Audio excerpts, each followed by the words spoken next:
Chapter 81, Main Assault.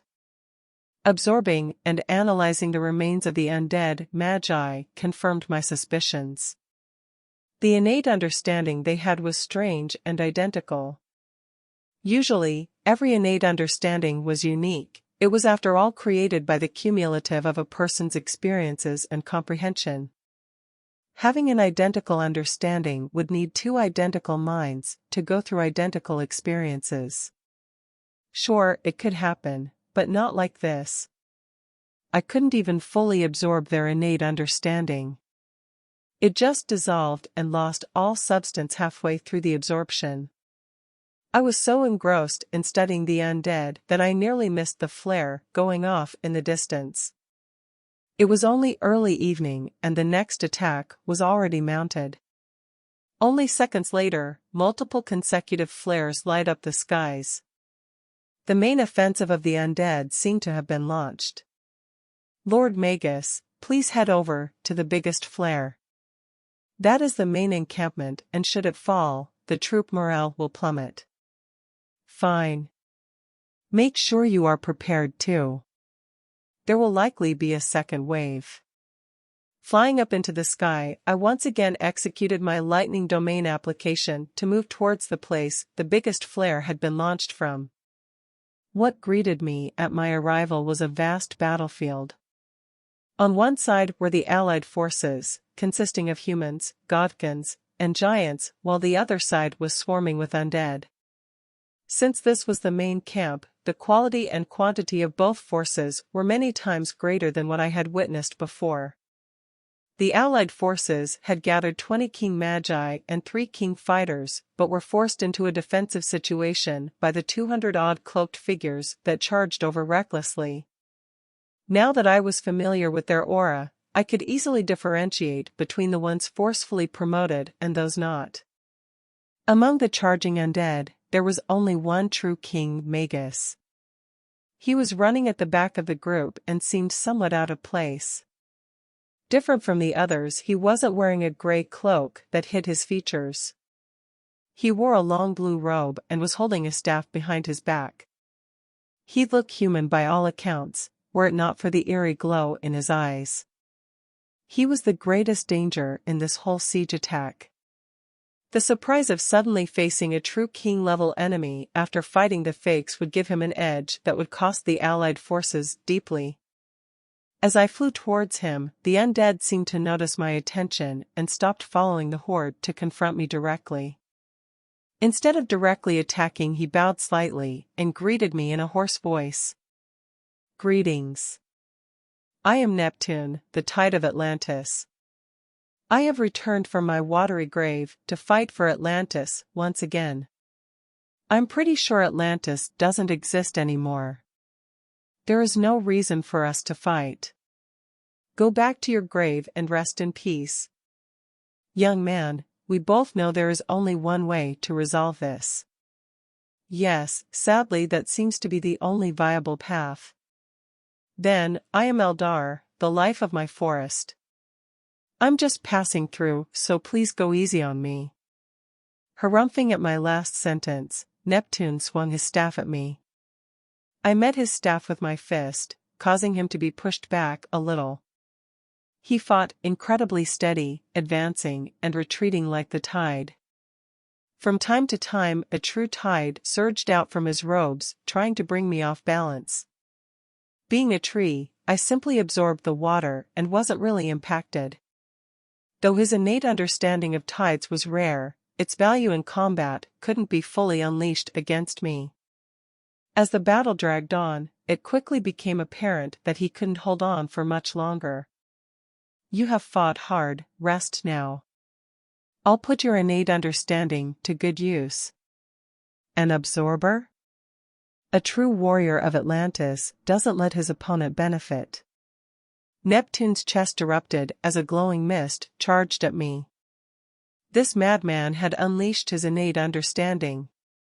It was a peak king-level strike that used the understanding as its energy source and was a pure kamikaze move.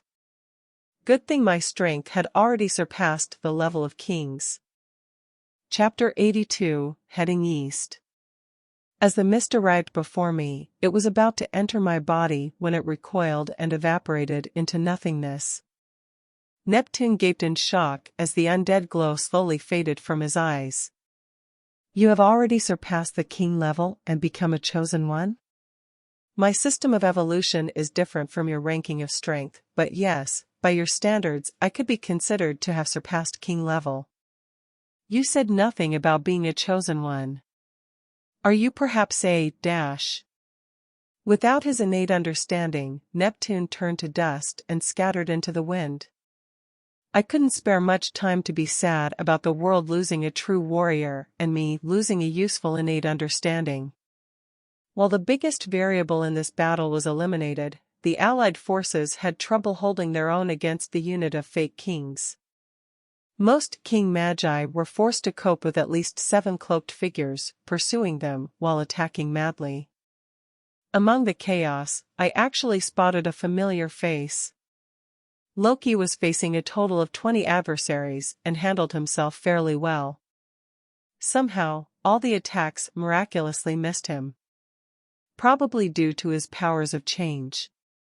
I advanced on the group targeting him from behind and started lightning punching them into oblivion. They were all one-hits for me, and by the time they noticed me, half of them were scattered on the ground. Noticing me also didn't do them much good, because as long as my domain of life was contained within my body, they couldn't hurt me at all. I controlled all elements that entered my domain and could reject anything unwanted, including weapons and magic.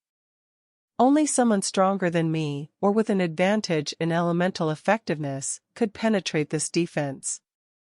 This barred me from providing the others with a buff area like before, but in return made me a grim reaper among the undead. Forgive the pun.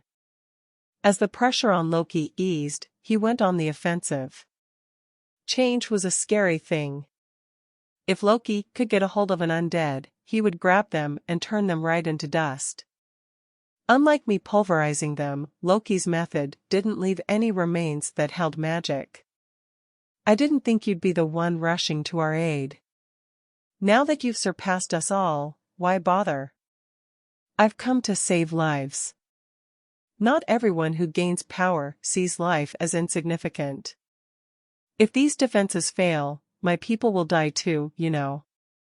Then we'd better get to work and be done with it. This isn't even the main assault yet. What do you think will happen once the real King Magi attack? The real ones? I'll explain later.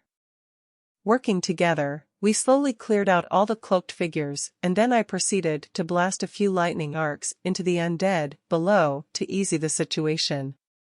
With all the King Magi and fighters freed, the lower undead were quickly slaughtered. After ending the battle, I was originally planning on collecting the fake king remains and leaving, but Loki stopped me. You said you were here to save lives, and that this wasn't the last of them, and now you just want to leave? Look, simply put, of all the opponents you just fought, only one was a true King Magus, and I disposed of that one in the beginning.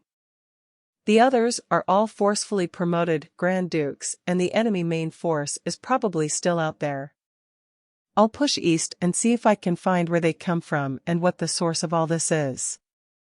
Can't you stay and help us defend? I already came here to help you with this assault. The next one may be stronger, but you have time to prepare now, and I have places to be. But the rewards? Send them to Volsung, I said as I flew out of the battlefield. Entering the plain of the dead, I was met with a desolate expanse of reddish stone and a few patches of sparse black vegetation. This place was swarming with undead that were mostly clustered in groups of 10. However, unlike the ones that had been in the assault, these guys here were regular undead, no stronger than an average person. Chapter 83, Necropolis. While flying, I continuously absorbed the remains of the undead I had gathered. Gradually, I started to get more insights into the principles of death. And with that, I got a very strong feeling where all this was coming from. Towards the center of the plain, a pulse of death spread like ripples from a stone dropped into a calm lake. For those who didn't have a connection to death, it would be nothing but a slight waft of putrid air. But to the undead, every pulse contained a message. If I found the source of this pulse, I would surely discover why this whole undead stampede happened in the first place. I advanced towards the source at full speed only to be stopped in my tracks by a horrifying presence. Before me lay a giant city, or more accurately, it was the ruin of a city. It was built with the reddish-brown stone that could be found almost everywhere in this place. And encircling this ruin was an enormous, gargantuan snake.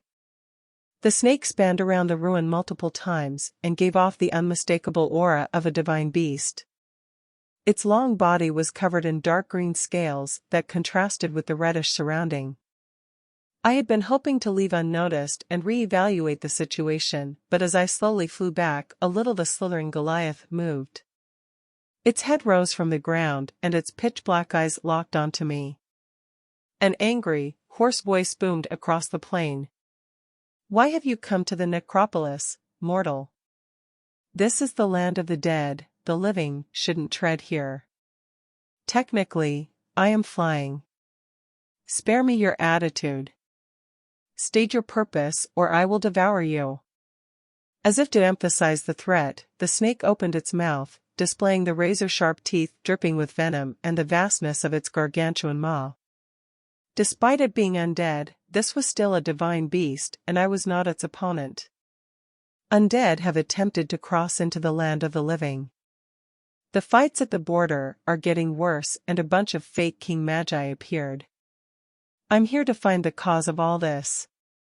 The snake's maw closed, and it seemed contemplative. Its voice rang out anew, but distinctly female this time. It was an attractive but sinister voice that made me shudder. "I understand the reason for your visit, but I cannot let you pass. I am a jade snake dowager, and my kind keeps our promises. I promised not to let the living enter this city, and I will see that promise through to the end." "So you would let a lifeless being pass? Heh, do you intend to let me kill you so you can turn undead and enter?" The dowager sounded like she would really enjoy killing me. Thankfully, I had a better plan that didn't involve me getting murdered by a divine beast. I sent some magic into the ground and created a golem. Not as fancy as my combat golems, but more than enough to find out what was happening inside. A golem? I guess it isn't alive, so it can pass. But are you sure you don't want to go in yourself? I'd be willing to end you. Quickly. Painless. You seem awfully fixated on killing me. Do you dislike me for some reason? There is no such thing as me disliking you. But it has just been so long since I have ended a life. Squeezed the breath out of it. Sunk my teeth into it. Drowned it in venom. And watched it die. She was a crazy psychopath. The way she described the killing and the pleasure in her voice, the slaughter-crazed undertone. It scared me. Slowly, I backed away and let the golem go forth. The jade snake dowager was still entranced in her imagination of killing, and I most definitely couldn't stay here. Once I had reached a certain distance, I once again used my lightning domain application and got the hell out of there. My golem in the meantime had reached the city gates and entered. The city was by all accounts a ghost city, and my golem couldn't spy any undead. Finally, the golem reached the main plaza. It was occupied by a bunch of king magi undead that were polishing their weapons. From somewhere deeper inside a voice drifted out. "We give up on the west. Tomorrow we move east with all remaining forces." That was just about all I needed to hear. I immediately recalled the golem and prepared to depart. However, when the golem left the city, it was met with a little misfortune. Chapter 84, Further East.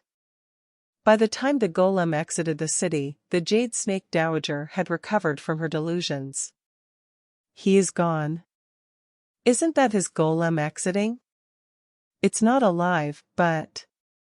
Before I could react, the snake's head descended at a rapid pace and one of its long fangs impaled the poor golem.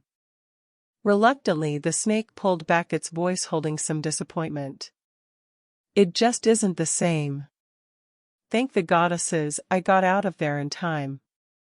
Now that I knew where the undead horde was going to strike, I simply had to get there first and prepare for battle.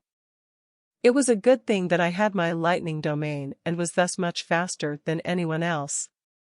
I didn't know exactly where I was heading, but I would know once I found the dwarven defenses. Moving forward in bursts of instantaneous movement, I soon left the land of the dead and spied more mountains below.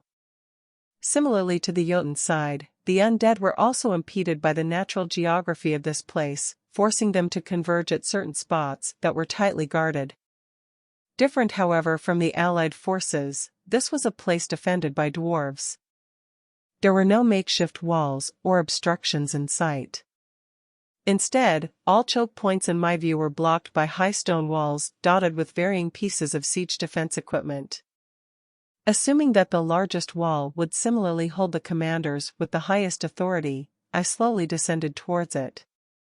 As I got closer, a domain of dark swords appeared before me.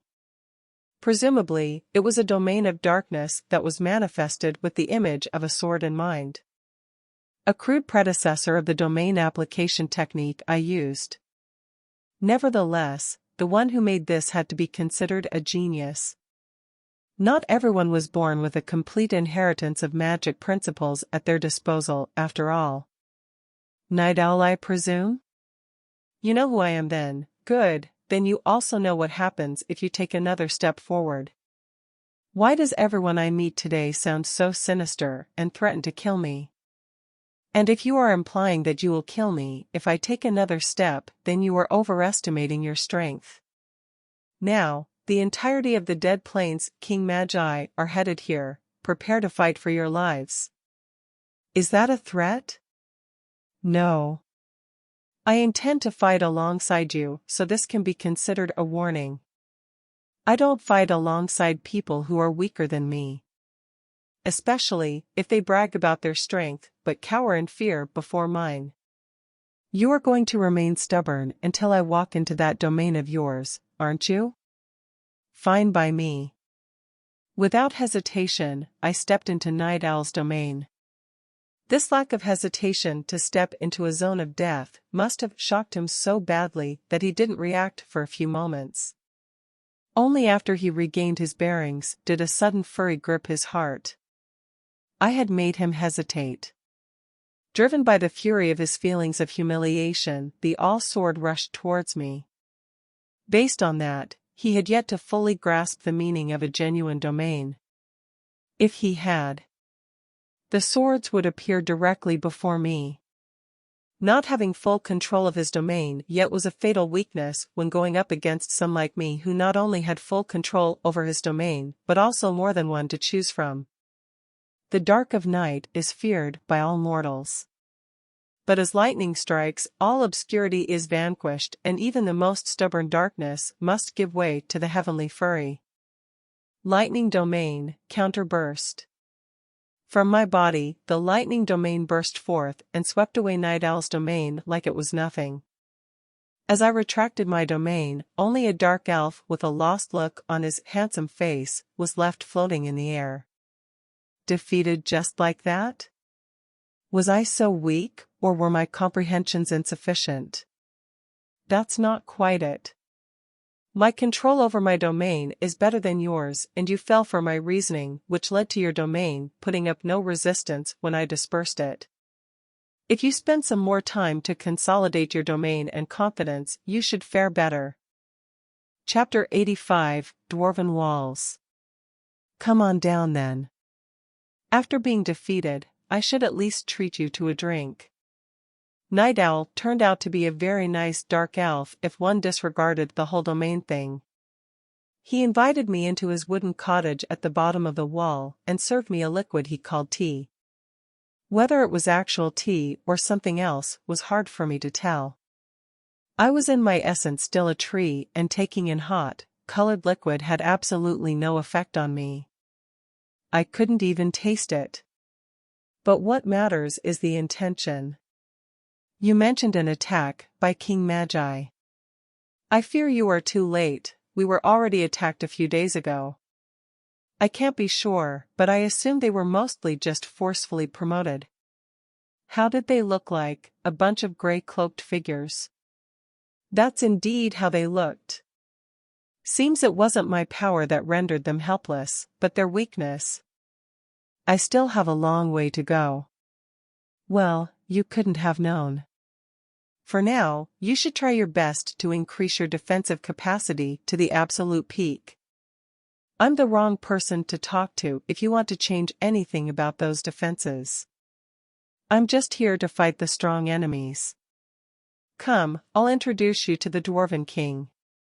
Upon the wall, a dwarf was sitting on an iron throne surrounded by a group of dwarves in full armor. As far as I could tell, none of them were at the king level. Tentatively, I inquired towards Night Owl. Why are there no king-level generals here? Are they busy defending somewhere? It's nothing complicated like that. They simply don't have anyone at the king level. How did they hold on until now? The dwarves have neglected personal strength in favor of equipment. Their defenses don't just look fortress-like, they are very progressive when it comes to the art of defense. As we approach, the circle around the king opens up and the king addressed us. Or to be exact, he addressed Night Owl. Lord Night Owl, are you leaving already? It would seem I will be staying a little longer. King Durin, may I introduce my new friend to you? He came here to warn us about a second attack that will be stronger than the last. How have you come to trust this man? He bested me in combat. What? Undeniable shock was written all over the dwarfs' faces as they took in the words Night Owl had just spoken. They had probably witnessed him fight before and struggled to believe that I had bested him. Of the whole group of dwarves, it was the king who first regained his bearings. Salutations, chosen one. I am Durin, king of the dwarves and commander of the defenses against the undead. Greetings, king. I am known as Eldar. The divine tree, Yggdrasil? Sigh. I am also known by that name, but I prefer Eldar. Once again, I recounted the whole situation and the assault that was about to happen. The dwarven generals around the king soon sprung into action and started asking me questions about prior assaults and my fight with a true undead King Magus. Night Owl had left minutes ago and the generals were still prattling on about potential perils. Finally, the king once again took part in the conversation. Windolf, activate the dwarven gates and bring our secret stash here. We will show these pesky undead that we are not to be trifled with. But your majesty, those things are meant to defend the capital. If the undead get past this point, they will be hard to locate and that will, in turn, endanger the capital. We will stop them here and through that defend the capital. As for the others, evenly distribute the reserve soldiers to the other walls. I wish for no breaches. Hurriedly, all the generals dispersed, running off to fulfill the duties given to them. I was really curious as to what that secret stash of the dwarfs contained. After all, it seemed to be a trump card of the dwarven race meant to defend their capital. But until the battle began, I wouldn't get to see any of that. Thus, I spent the next few hours in Night Owl's cottage, watching as he brewed that tea of his. Apparently, doing this before a battle helped him calm down.